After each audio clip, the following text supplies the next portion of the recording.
When we create a React component, the component goes through several stages. In its life cycle, React provides us with built-in method that we can override at particular stages in the life cycle. So in this video, let's take a look at the lifecycle method available for a class component. These methods do not exist on a functional component with the new feature proposal of hooks. There is use effect hooks which partially relates to the lifecycle hooks, but for now, our focus is going to be only on lifecycle method in a class component.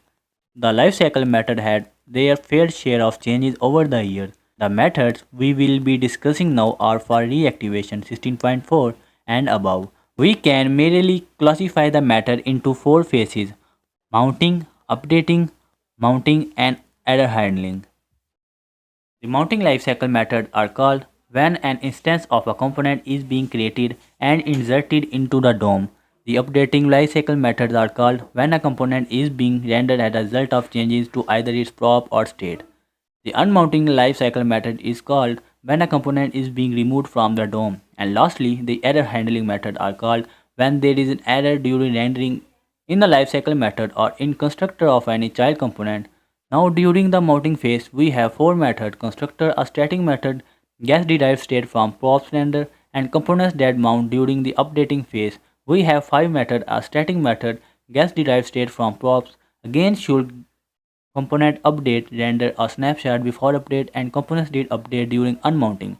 We just have one method component will unmount, and for error handling we have two methods: a static method get derived state from error and a component did catch. Knowing when to use which lifecycle method is crucially to properly understanding how to work with React. So let's move to the code part for more in detail.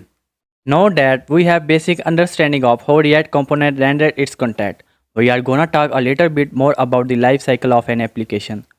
And we will get more into each of these methods later on. Right now, I'm just going to show you few of them. So the first one is constructor, which can take in a props argument, and it can instantiate the parent class by running the super with the props. Now this is going to only be run when the application component is in, not every time it's render, and we will talk more about rendering right now. So the life cycle of the component is basically a string of functions that get called to determine based on variable changes, maybe whether something needs to be updated and re-rendered. So there is the component, and I will give it a name, and that gets passed two arguments: the props that it will mount with and state. There is component did mount. We also get prop state, and there are props in the state that it's mounted with. So if I console log mounted with props state and then save it, we could go back to our browser and looking. The console in this mounted with undefined. Also we can see we have useless constructor as of right now because it doesn't actually do anything. We will get more info that after on. And then there is a few method that gets called during state change.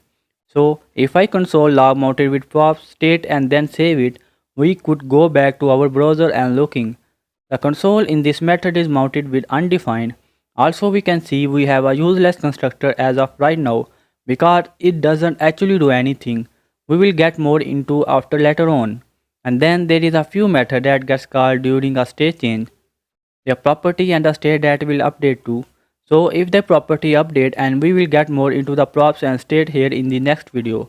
But for right now, basically this is going to be a JavaScript object. Also with this or undefined actually, and this will update so you could test. So this prop is the current prompt. So you could compare. Let's say you had a property call name. So you could say if this props name doesn't equal props, then you could do something and then component update. And this is the safer way to handle component update because I think they are actually taking out the build method. So component will update, component will mount because people are using them improperly. The component did update is triggered when the render happens as well. And this is the current state and this is the old property. So in this instant component will update so you can still access this prop for the current property. And the prop variable that's getting passed in here is the new property that are getting passed to it, and that is reverse is true with the component did update these variable, so the old property, and you can access the current property by this prop and then whatever. So I am gonna save this. This does nothing right now. It's just console logs mounted with it and then undefined. Okay, so in the next video, I'm going to talk about the update and step itself. If you like this kind of video, I am uploading the daily lecture on my YouTube channel Getsitement. So please subscribe now for more future update. I will see you in my next video.